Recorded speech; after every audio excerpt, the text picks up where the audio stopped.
This is TechSNAP, episode 353.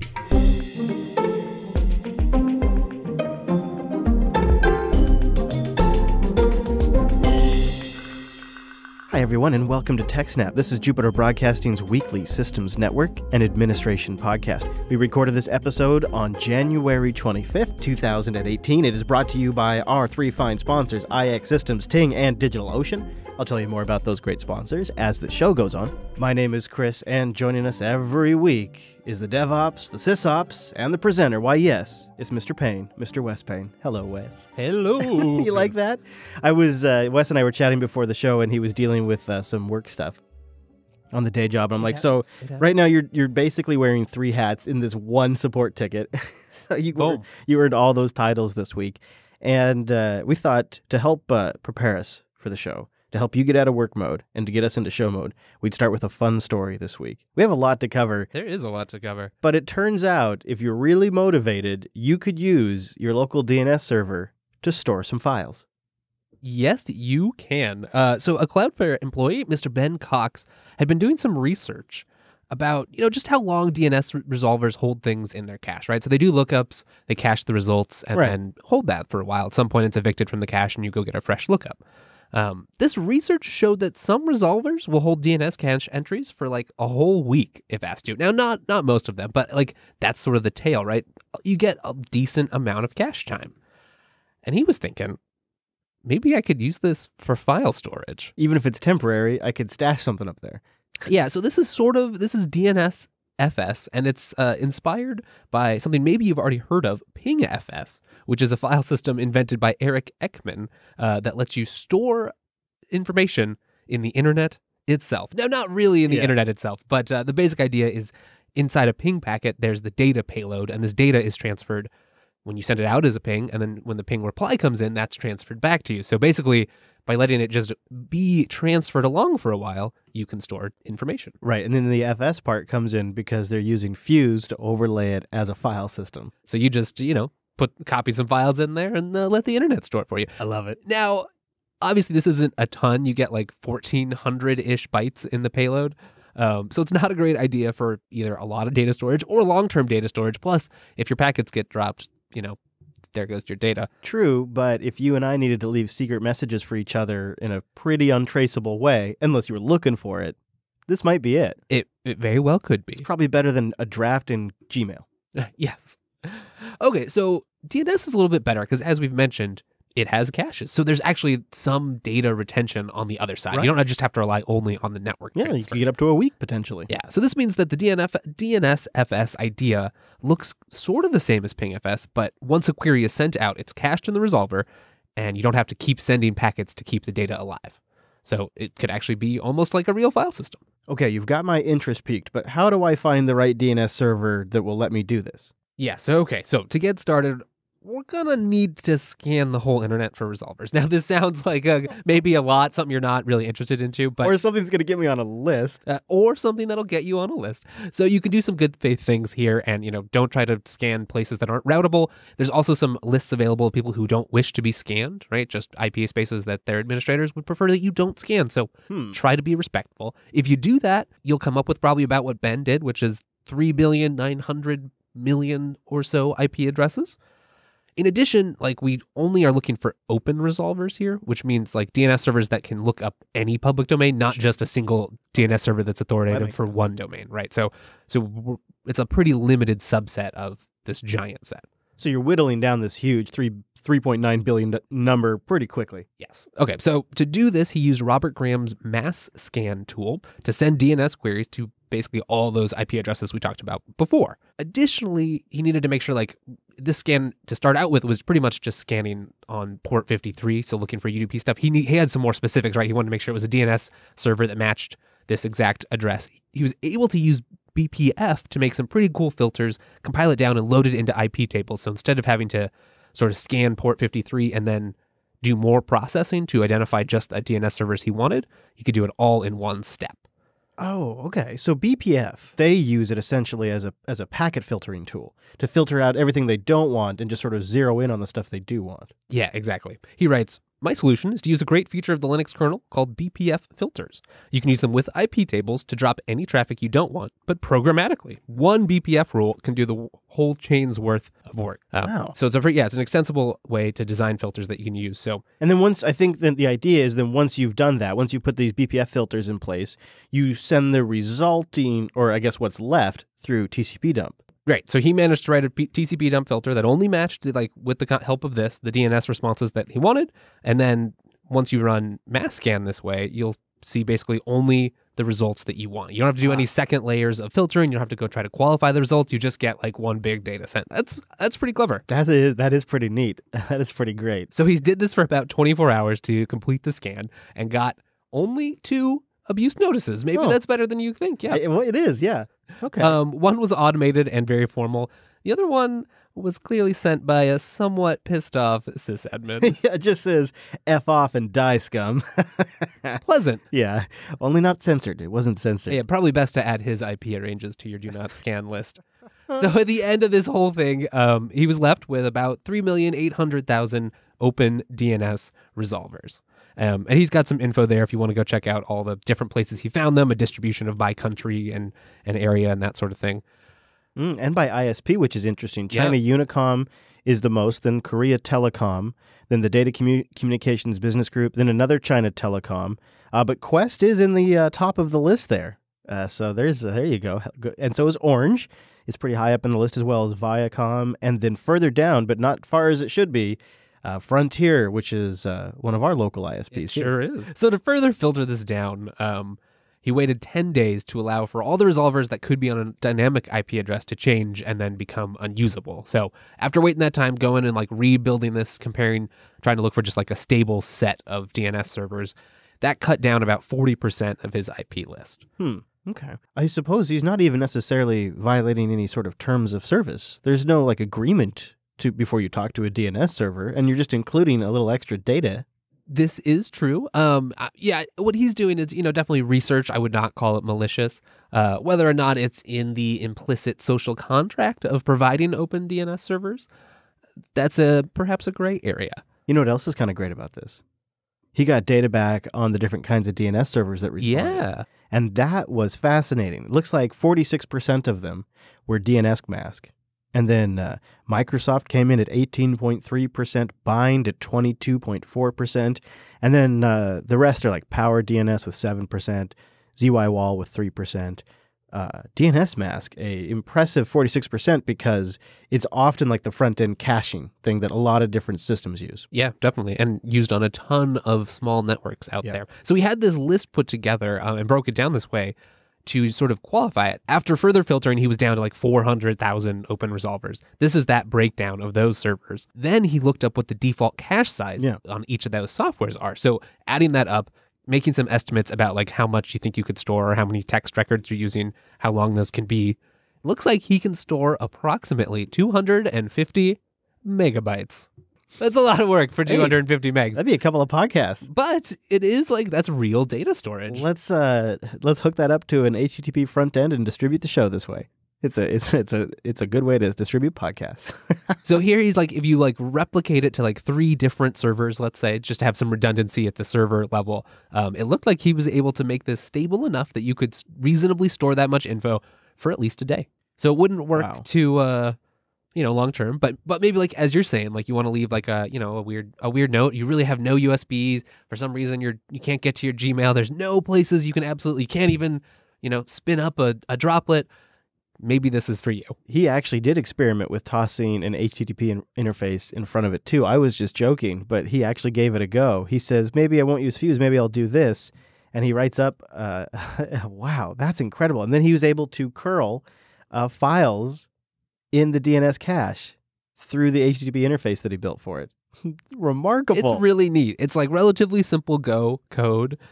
Every file gets split up into 180 byte chunks. Those chunks are set inside caches by querying all these nodes via the public resolver and looking for a text record. After a few seconds, once it's been transferred, it's removed from your local computer, and it's just waiting there for you to retrieve it. I'll put a link to the open source project in the show notes if you guys want to take a look at this thing. It's just great because there's a GIF in there, a GIF, if you will, that you can watch to get an idea of how it works. Go to techsnap.systems/353. We'll have a link to the story, but also just to the GitHub page, which has the fun code you can get your hands on and play with.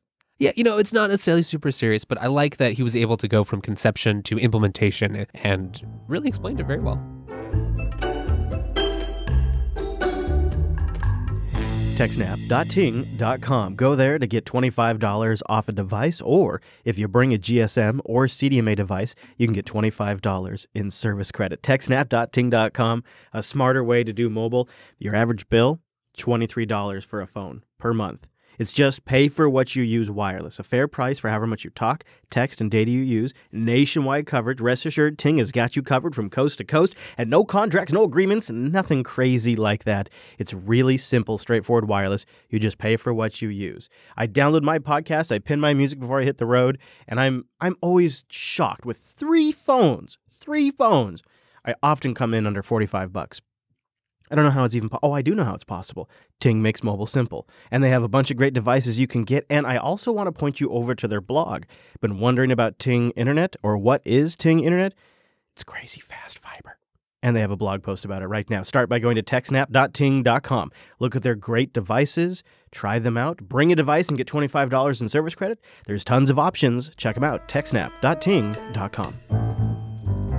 Our next story this week is a good example of sometimes open source does bring more eyes on the code. I'm betting this doesn't affect a lot of you, but if you have an ASUS wireless router, one of their nicer ones, it's likely running their own homebrew Linux-based operating system, ASUS WRT, which is open source and has led to a researcher from Agile Information Security discovering a pretty significant local vulnerability. Yeah, that's right. So it's used on, like you're talking about, mid-range, high-end ASUS routers. It's based on, a lot of the open source router technology that exists in this space. That kind of makes it neat because this has actual code samples right here. So go check out the vulnerability if you're curious to see like a little lower level detail. Yeah, and he's commented the code too, so you can follow along. Yeah, it's pretty easy easily. It's great. The basic idea here is that the HTTP server that runs for the local LAN administration interface has a flaw in one of its request handling methods that allows an unauthenticated user to perform a post request for certain actions. So you can see in the code, there's a couple checks where it's like, hey, are you authorized? Even in the unauthorized workflow, though, it doesn't necessarily return the results to you, but it does do the action that the post request has requested. So that still actually does have an effect on the back end. And he was able to just sort of read the code and see that. The other thing here is that it's ripe for abuse and chaining, right? We talk about this a lot. Sure, that lets you do some things, but what's the whole point of that? Yeah, what can you do with it once you've gotten in? Is a good example of this is a second vulnerability that they found, which is an unauthorized configuration change, aka being able to set NVRAM values. Oh, yes. So you can use that first vulnerability, send some unauthorized posts to vpnupload.cgi. Okay. Which can invoke the do VPN upload post method. Sure, of course. Right? Which has a vulnerability that allows an attacker to set NVRAM configuration values directly from the request. So I can just have curl right here if I'm on your local LAN, send some posts at your router and change its firmware settings. Or set the admin password apparently as right. well. So one way that they did this is like one value in those NVRAM values is the admin password. So you can change that. And then you can easily get code execution. You just log into the web interface with the new password, enable SSH, reboot the router, log in over SSH. Boom, root shell. There is, though, an even more elegant option. There's a UDP daemon called InfoServe, which runs on port 9999. And this daemon has a special mode where it executes a command received in a packet as the root user. Sounds like a great idea already, right? Yeah, I like that. This special mode is only enabled if ATE command_flag is set to the value 1, which most likely only happens during factory testing or QA. It's not enabled by default in the firmware, but you can use those two vulnerabilities we just talked about to set that flag with an unauthorized post request, and then boom, it'll just execute whatever you want. You don't have to change a password. You leave basically no trace. And then you're just broadcasting UDP packets to port 9999. Yep, and it'll just execute them as root, just right there for you. So they have also made a Metasploit module available. So you can go test this if you do have one of these routers. Go test your vulnerable, and then go test ASUS WRT version 3.004.384 10,007 or above, and go make sure that that firmware does indeed fix this bug. ASUS says it does, so if you get that latest firmware as of a couple of days ago, they say the fix is in there. The researcher points out they've included very little details in the patch notes, though, so it might be worth testing. Feels like in this day and age, if we didn't have a story about AI, at least now and again, we'd really be missing out on a trend and a fancy buzzword. Is that what it is? Does it have to be baked into everything now? You gotta keep up. I can't tell. Checkpoint seems to be making a big deal about artificial intelligence working its way into quote-unquote cybersecurity. Now, I think what they mean by that is like log analysis and looking at trends and collating like a bunch of different stuff and aggregating all that information and taking action on something that humans would have to review at a scale of tens of thousands. That's what I kind of grok from their corporate speak. Yes, I believe so. More and more, we basically just have more data now, right? So the better you instrument your networks, the more logs you tail, the more, access attempts you try to sort through. That's just a lot of data, and you can't really scale that with humans. So one approach is trying to train special AI, AI programs, AI algorithms designed to process that data and look for suspicious activity or anything else that you're trying to glean. Yeah, I could see that. Checkpoint says they have some real numbers here. They claim that 10% of the attacks that they have blocked, that human analysis wouldn't have even been able to spot. And they say in other areas it's capturing 13% more malicious executables, and they say they've seen an improvement in context-aware detection at a rate that is twofold. So that's a pretty noticeable improvement. If you're blocking 10% more than what the humans could have, you're capturing 13% more of malicious executables, and you're seeing a twofold improvement in what they call context-aware detection. Right. And there's only more attacks, more connected devices, more things you have to sort through. So AI definitely has potential to be hugely useful here, but so far it looks like there's still a number of serious and embarrassing errors that have to get worked through. According to Checkpoint, the key problems in applying AI to security so far have come from 1, not enough training data, and then 2, not enough expertise. And they really go hand in hand, right? So you need they have actual running data, but you need labeled, classified training data in order to tune these AIs, right? That's part of the whole thing is if you're going to teach it, it needs information to learn from. So if you don't have enough people to make that information, if you don't have enough of that information, especially, it might be that you need to train these models pretty precisely to different operating environments. So you're going to need customized training data for that. Plus, due to the security, the sensitive nature of this data, it's been pretty hard for any sort of information sharing culture to develop here. So there's just not that much access to it. Well, when it comes to data, who does have that problem solved is Google.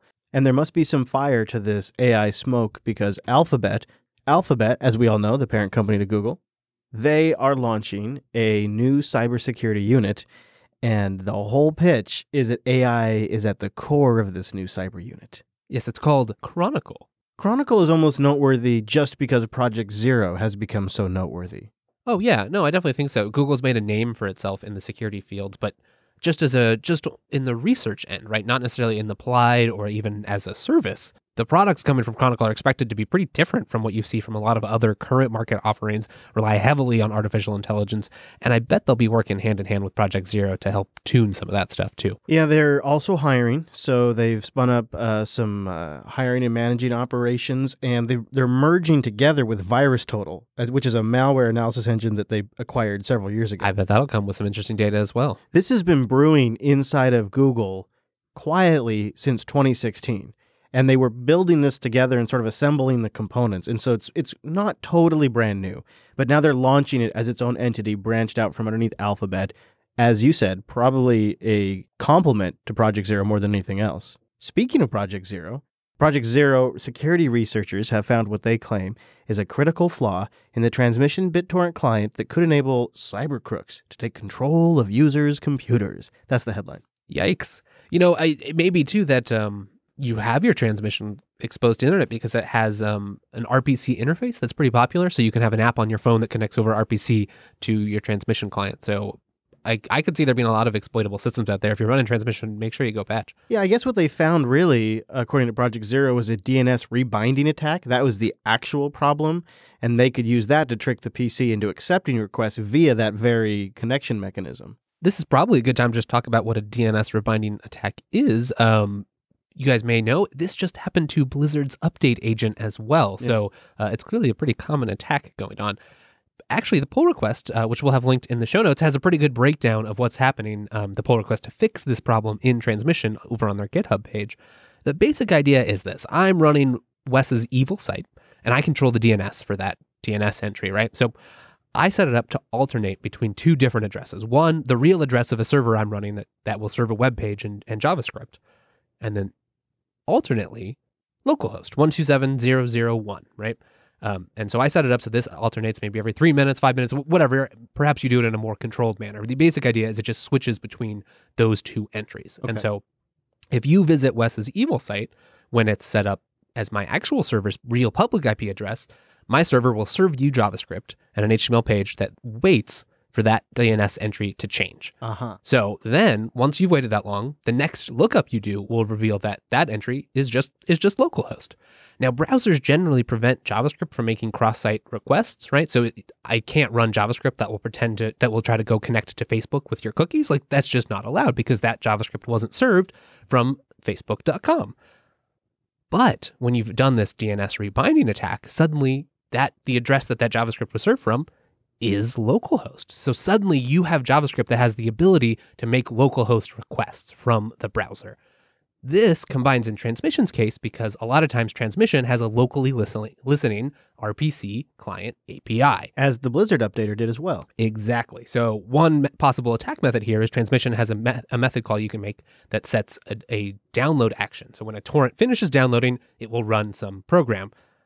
Boom, you can have that run a command that changes passwords, gives you access to the computer. Turns on SSH. Whatever you need. Yeah. So the basic idea here is if you can do some clever DNS attacks, malicious people could serve JavaScript that could make transmission execute malicious commands. ixsystems.com/TechSNAP. Go to ixsystems.com/TechSNAP to support the show and learn more about a company that can build servers, storage solutions driven by open source. They're experts in the field. Once you talk to them, you get a quick understanding that they're going to build a solution that's unique and specific to you. They work with a whole range of hardware partners, which they outline on their website if you're interested. And they've become a tier 1 partner with these different companies over the years. IX Systems reaches out to the open source community and works directly with the people that are writing the code. Little things like OpenZFS, FreeNAS, FreeBSD, those kinds of things. And they work with them directly. So they become experts on these topics. The software side, the hardware side, all of it. I'm also going to give a quick recommendation to their Twitter feed, twitter.com/ixsystems. They'll tweet about FreeNAS tips or interesting things going on in the open source community. IX Systems makes some great systems. Check them out, ixsystems.com/TechSNAP. Containers certainly are a hot topic these days in all shapes and sizes. So let's talk about them for a little bit at the large scale. Yeah, we said we were into buzzwords. So today's buzzword is Kubernetes or K8s, or even Cube, if you're into that brevity sort of thing. Oh, you can get away with just calling it Cube? Yeah. So I do hear the word a lot. Kubernetes, whatever. I hear it all the time. It seems like it's blown up in the last year. Absolutely. Now, what is it? It's an open source platform that automates Linux container operations. So as we've talked about, there's a lot of things that have been shifting to containers for a lot of the reasons that we've talked about, especially in, big scale deployments. You're writing a bunch of different microservices. Containers can really help you isolate that service into its own reproducible build, and it's a package container that you can just sort of ship, right? So using those Linux container primitives in the kernel, you can then set up its own little environment. It runs, feels right at home, and you can run it on whatever server that you have available. But I don't know if you've ever tried, Chris, but if you just start spinning up a whole bunch of Docker containers and you spew them over a bunch of servers and sort of run them statically, really you just have the same problems as if you had a whole bunch of really small VMs, right? Like It doesn't change that much. And that might be a fine thing if you just want to run a Docker container because it's easier or it's better to deploy it on a single VM. It's fine with a couple of them, but if you're deploying hundreds or more of containers, then you really start having some problems. Even a dozen or so. And that's where you might start thinking about something like Kubernetes. There are some other alternatives that we may talk about on the TechSNAP program. Docker has one built in called Docker Swarm. And there's also kind of the old standby for abstracting the data center, which is Apache Mesos. They have one component Marathon that does a lot of what Kubernetes does. But today, We're talking Kubernetes. And so Kubernetes is not inherently married to Docker.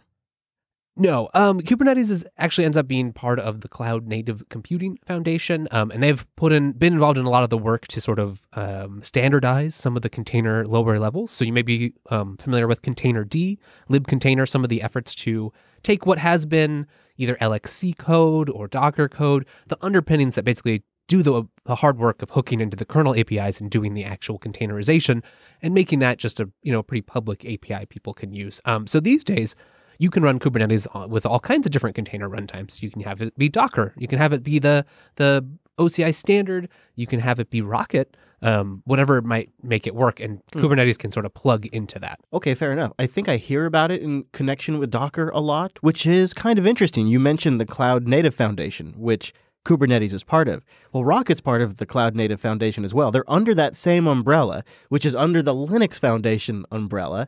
But yet, I still think in actual production, Kubernetes is most commonly used with Docker. Right. The Docker workflow using local Docker daemons, maybe even the Docker runtime, all of those are still somewhat common to see in Kubernetes. And it is, one of the ways where you can produce a container image. However you do that, you can then use Kubernetes to run it. So what is it about Kubernetes that has everybody talking about it? I think really it's that it eliminates a lot of the manual processes that would be involved in deploying and scaling these containerized applications. You've made them smaller, you've put them in their little boxes. Now you have just your whole floor is filled with boxes and you have to figure out how to orchestrate them together. Using Kubernetes, you can cluster together groups of hosts, right? You already have all these VMs probably that are running on infrastructure. Using Linux containers, you can then use Kubernetes to abstract all of those underlying VMs and then just run containers on them. You don't have to be concerned with where they run, how they run, what happens, how they get scheduled. Kubernetes does that for you. I think one piece that is important to know is that Kubernetes was originally developed and designed by engineers at Google. I think part of the reason Kubernetes has this sort of pluggable abstraction is that before there was Docker, Google's been running containers for like 10 years. They were some of the people that pushed for a bunch of the C group work in the kernel itself. They've been doing this for a long time.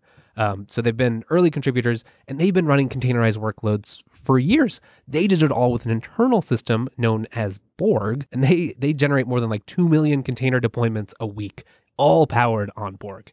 In many ways, Borg was the predecessor to Kubernetes, and a lot of people who worked internally on Borg went to the Kubernetes team and started developing it. Fun fact also, the 7 spokes in the Kubernetes logo refer to the project's original name inside Google, Project 7 of 9. Oh, I love it.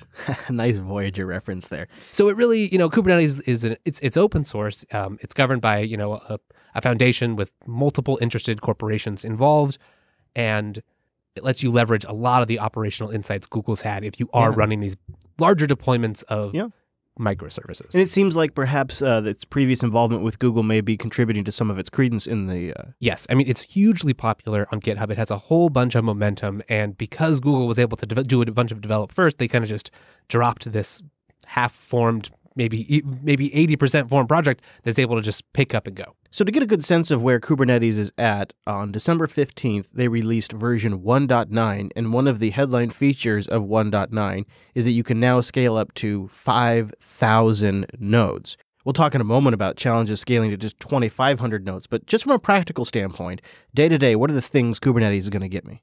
Yeah, just a couple of the takeaways of why you might want to use it. And it's complex. You're going to need to sit down and study it. But some of the higher level things is, one, orchestration, right? So you have a whole bunch of nodes. You need to run containers on them. How do you do that? Which ones do you put where? How do you balance those loads? Kubernetes can orchestrate containers across multiple hosts.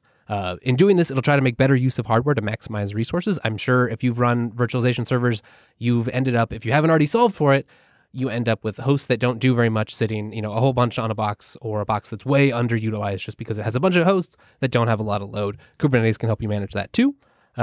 Another big part is it has a notion of deployments, right? It's not necessarily just hardware. It understands that you're running containers, that you're running software on that hardware. So you can control and automate application deployments. It has some abstract notions of storage. So a lot of containers will be somewhat stateless services, which is an idea that, you don't rely on your local state. Sure, you can do some transient processing, but you have inputs to the container. The container does some function, some work on that, and has outputs, which might be web requests that are returned, logs that are sent somewhere, metrics that are exported, any of those sorts of things. But sometimes you need to run stuff that is stateful, things like databases. So they have ways to mount and add storage, like you've probably seen with other sort of network type storage applications. Another big aspect here is that you can declaratively manage services, right? So this starts to get some stuff that you might see on AWS, stuff like CloudFormation, where you can sort of specify, I have this container with this tag. I want to run 6 of them, make sure that they scale up to this much. They need to be able to talk to this other service, run that too. You have a way to, in a declarative way, describe what your system will look like instead of having to imperatively click through and be like, okay, I need to add 6 servers. Oh, yep, draw some network links over here. Each one needs this much RAM. Yeah, you can have that all stored in version control so you can track how you've changed and defined your cluster. And if you need to, build it all up again.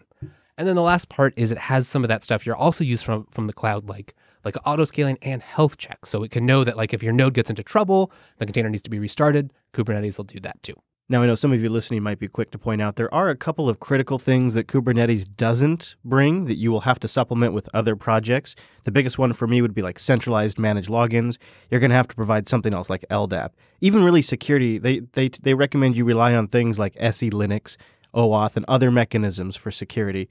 There's also no ability to configure networking, which is a big part of some of the proprietary platforms, is they can go out and talk to some of the networking hardware and provision at the network level. There's other means, though, like Open vSwitch and other ways to do intelligent edge routing, but it's not inherently built into Kubernetes. Yeah, it's not. It won't solve all of your data center problems. It just does a component. Well, we were talking about artificial intelligence early in the show, and our friends over at OpenAI.com wrote a blog post about scaling their Kubernetes system to 2,500 nodes, and they ran into several issues which I think we could take some lessons from. Yeah, they've been running Kubernetes for deep learning research for over 2 years now. Their largest scale workloads are mostly like bare cloud VMs. So they spin up cloud VMs and then run Kubernetes cluster on top of that. And they like it because Kubernetes provides a fast iteration cycle, reasonable scalability, which we'll talk about, and a lack of boilerplate. So it's really good for their experiments. They have a new model they're trying to train, a new system. They can just spin up a new cluster over here, configure some new services, and quickly try things.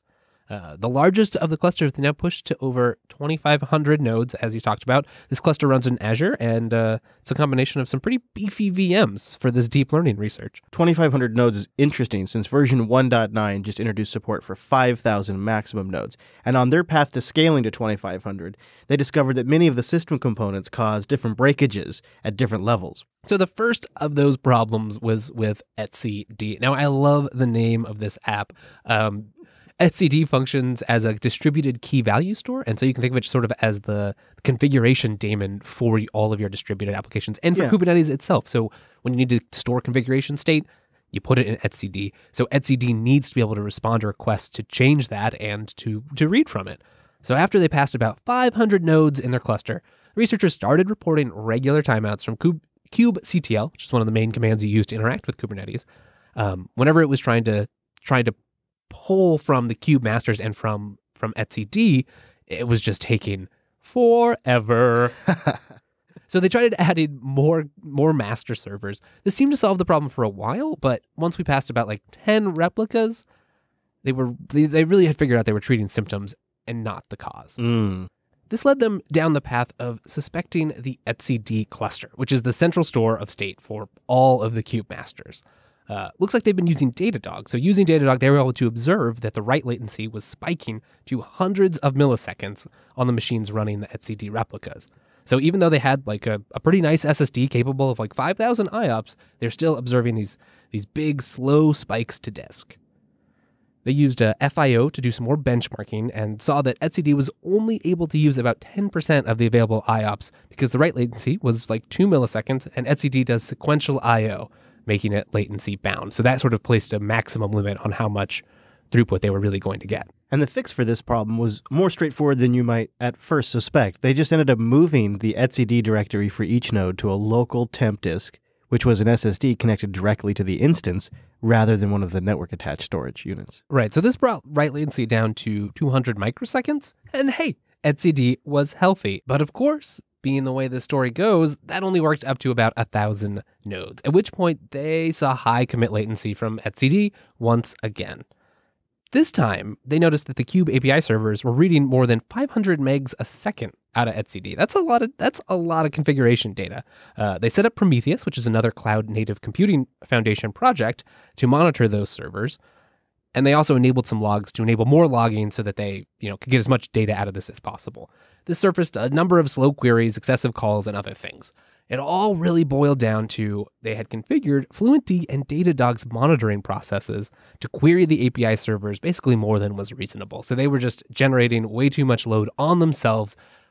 And as that scaled with more processes being monitored, more daemons running Datadog and FluentD, there was more requests on the etcd cluster, and it just couldn't keep up. They simply changed these processes to be less aggressive with their polling, and everything's stable once again. We'll link to the OpenAI post where you can read more about issues they started getting into huge Docker images, some network scaling problems. But we thought this was sort of demonstrative of the Wild West that Kubernetes still is a bit. You can get to 5,000 nodes, but you're going to have to solve some major problems along the way. Now, the OpenAI folks, they've been running with their current configuration for about 90 days, I think they said. 90 days now without issue. So they seem like they're on the right track.